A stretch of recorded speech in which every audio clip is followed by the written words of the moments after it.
Class students, बेटा आज हमारा ये रिवीजन का वीडियो है और हम सेकंड चैप्टर को रिवाइज कर रहे हैं जिसका नाम है दो ध्रुवीयता का अंत, द एंड ऑफ बाइपोलैरिटी।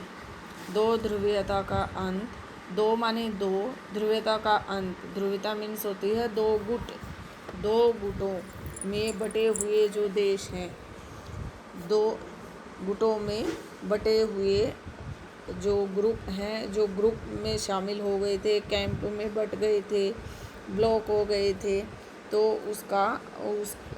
उसे का नाम दिया गया है दो ध्रुवीयता का अंत। और ये जो नाम दिया है ये दिया है एक अंग्रेजी इतिहासकार टायनबी ने। ठीक है। और ये शीत युद्ध जब हो रहा था तो विश्व जो है वो दो गुटों में बट गया था। एक अमेरिका का गुट बन गया था और दूसरा सोवियत संघ में। इसलिए इसे द्विध्रुवीय विश्व व्यवस्था कहा जाता है। यानी कि दो भागों में जो विश्व के जो देश हैं वो बट गए थे। कुछ जो अमेरिका की साइड हो गए थे देश, और जो हैं वो सोवियत संघ की तरफ हो गए थे। ठीक है। इसलिए इसे दो ध्रुवीय या दो ध्रुवीयता का नाम दिया गया है। और ये किसके द्वारा दिया गया है? टायनबी के द्वारा। आपको याद रखना है। ठीक है।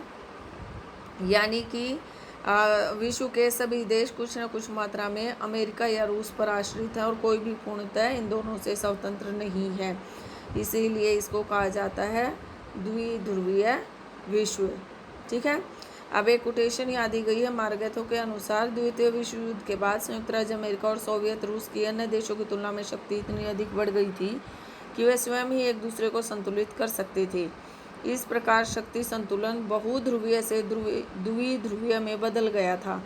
इस प्रकार द्वितीय महायुद्ध के बाद कई वर्षों तक ये दो महाशक्तियां ही विश्व स्तर पर प्रभुत्वशाली बनी रही और समस्त अंतर्राष्ट्रीय राजनीति का केंद्र बिंदु थी। शक्ति संरचना का यह रूप ही द्विध्रुवीय या द्विकेंद्रीय विश्व या व्यवस्था के नाम से प्रसिद्ध हुआ। अब हम यहाँ जानेंगे जो द्विध्रुवीय विश्व का पतन है वो किसके कारण हुआ। तो इसका कारण था शीत युद्ध की समाप्ति। शीत युद्ध की जब समाप्त हुआ तो सोवियत संघ का विघटन हो गया था और सोवियत संघ के विघटन के साथ ही जो द्विध्रुवीय विश्व है उसका पतन हो गया। ठीक है।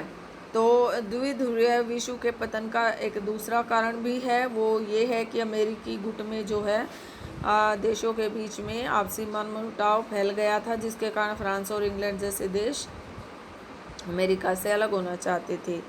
ठीक है। और दूसरा मैंने बताया सोवियत संघ का पतन क्यों हुआ था, क्योंकि उनके गुट में भी फूट हो गई थी और सोवियत संघ का विघटन हो गया था। फिर है गुट निरपेक्ष आंदोलन की भूमिका। द्विध्रुवीय विश्व के पतन में गुट निरपेक्ष आंदोलन की भूमिका भी दी। गुट निरपेक्ष आंदोलन ने अधिकांश विकासशील देशों को दोनों गुटों से अलग रहने की सलाह दी थी। तो इस तरह से ये 4 पॉइंट हैं जो द्विध्रुवीय विश्व के पतन के कारण बने। ठीक है बेटा। अब हम बात करेंगे सोवियत संघ की अर्थव्यवस्था की विशेषताओं की। जो सोवियत संघ है उसकी अर्थव्यवस्था की क्या विशेषताएं थी? देखिए, अमेरिका की भांति अन्य देशों से सोवियत संघ की जो अर्थव्यवस्था थी वो बहुत आगे थी। सोवियत संघ की संचार प्रणाली बहुत अधिक विकसित एवं उन्नत थी। सोवियत संघ के पास ऊर्जा संसाधन के विशाल भंडार थे, जिसमें खनिज तेल, लोहा, इस्पात, मशीनरी शामिल है। सरकार ने अपने नागरिकों को सभी प्रकार की बुनियादी सुविधाएं प्रदान कर रखी थी, जिसमें स्वास्थ्य सुविधाएं, शिक्षा, चिकित्सा सुविधा तथा यातायात सुविधा शामिल है। भारत के उत्तर साम्यवादी देशों के साथ संबंध किस प्रकार के थे? यहाँ आपको याद रखना है कि सोवियत संघ की जो अर्थव्यवस्था है उसकी कुछ विशेषताएं मैंने आपको बताई हैं। तो पहली विशेषता क्या है कि अमेरिका की अर्थव्यवस्था की तरह सोवियत संघ की अर्थव्यवस्था भी बहुत ही विकसित थी। दूसरी आपको याद रखना है कि इनकी संचार प्रणाली यानी तकनीक का विकास यहाँ पर बहुत तेज़ी से हुआ था। अब इसके जो सोवियत संघ है उसके पास ऊर्जा के बहुत ज़्यादा भंडार थे। ठीक है।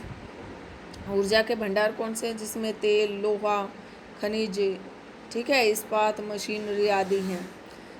और दूसरा, सरकार ने अपने नागरिकों को सभी सुविधाएं प्रदान कर रखी थी, जिसमें शिक्षा, स्वास्थ्य, चिकित्सा, यातायात सुविधा शामिल है। ठीक है, तो किसी भी देश की अर्थव्यवस्था के लिए इन चीज़ों का होना बहुत ही ज़रूरी है।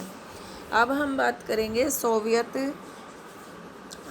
साम्यवादी देशों और उनके साथ भारत के संबंध कैसे थे। ठीक है, तो यहाँ पॉइंट्स में हम बात करेंगे। तो पहला पॉइंट है, सोवियत संघ ने विशाखापट्टनम, बोकारो और भिलाई के इस्पात कारखानों को आर्थिक एवं तकनीकी सहायता प्रदान की। सोवियत संघ ने भारत को सदैव कम मूल्यों पर हथियार दिए। सोवियत संघ ने भारत की सार्वजनिक कंपनियों को भी हर तरह की सहायता प्रदान की है। सोवियत संघ ने भारत के साथ उस समय रुपये के माध्यम से भी व्यापार किया जब भारत के पास विदेशी मुद्रा की कमी थी। तो इस तरह से भारत और सोवियत संघ के बीच के जो आपसी संबंध हैं वो हमेशा से बहुत प्रगाढ़ रहे हैं।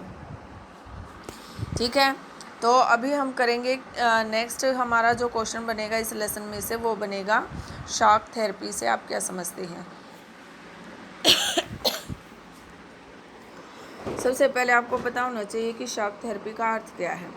सोवियत संघ के पतन के बाद रूस, पूर्वी यूरोप तथा मध्य एशिया के देशों में साम्यवाद से पूंजीवाद की ओर संक्रमण के लिए एक विशेष मॉडल अपनाया गया, जिसे शॉक थेरेपी यानी कि आघात, शॉक देना क्या होता है, आघात देना, आघात पहुंचाकर उपचार करना कहा जाता है।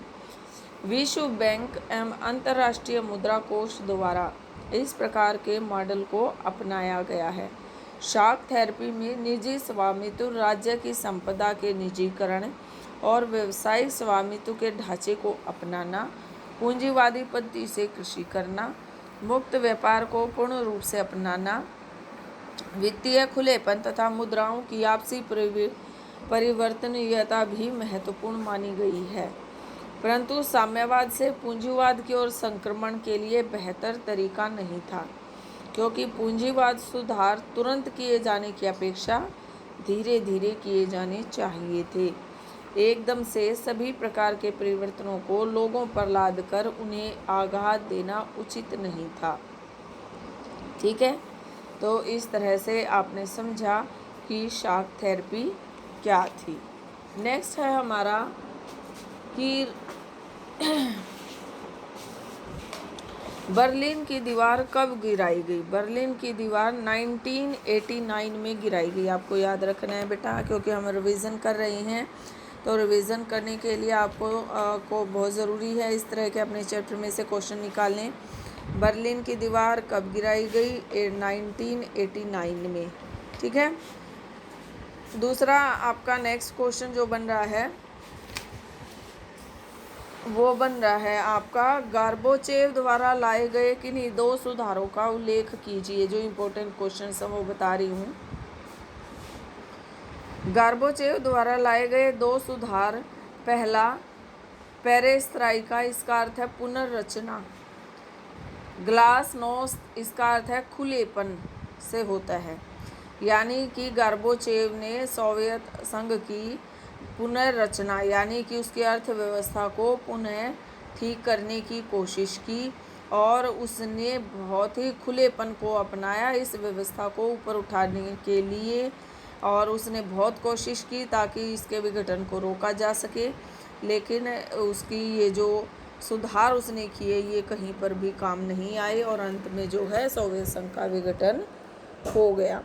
ठीक है, अब सोवियत संघ का विघटन के उत्तरदायी किन्हीं 4 कारकों की व्याख्या कीजिए। पहला, सोवियत संघ राजनीतिक और आर्थिक रूप से कमजोर हो चुका था। दूसरा, उपभोक्ता वस्तुओं की कमी ने सोवियत संघ के नागरिकों में असंतोष भर दिया था। ठीक है, तो इस तरह से जो सोवियत संघ है उसके विघटन के 4 कारक हैं। सोवियत संघ के लोग मिखाइल गार्बोचेव के सुधारों की धीमी गति से संतुष्ट नहीं थे।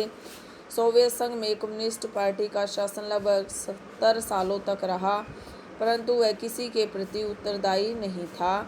इस कारण सोवियत संघ के जो नागरिक थे वो इसे छुटकारा पाना चाहते थे।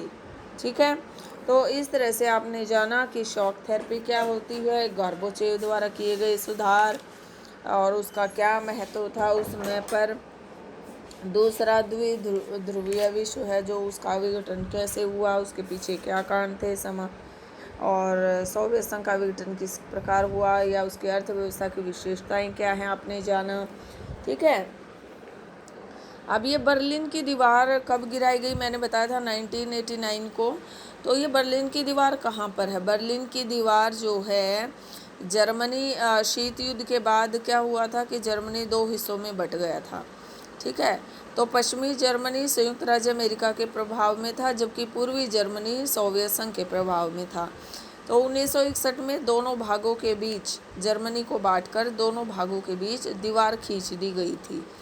तो सोवियत संघ ने कई प्रकार जिसे बर्लिन की दीवार कहते हैं, यह दीवार पूर्वी जर्मनी तथा पश्चिमी जर्मनी को बांटती थी। 9 नवंबर 1989 को इस दीवार को तोड़कर जर्मनी का एकीकरण कर दिया गया। ठीक है। तो आपके लिए कुछ इम्पोर्टेंट क्वेश्चन बन रहे हैं, जैसे शॉक थेरेपी की परिभाषा लिखें, नौकरशाही के शिकंजे में फंसी सत्तावादी सोवियत प्रणाली में न पाए जाने वाले किसी एक लोकतांत्रिक मूल्य को उजागर कीजिए। सोवियत संघ में 1991 में हुए तख्ता पलट की घटना का विरोध बोरिस येल्सिन ने क्यों किया। ठीक है।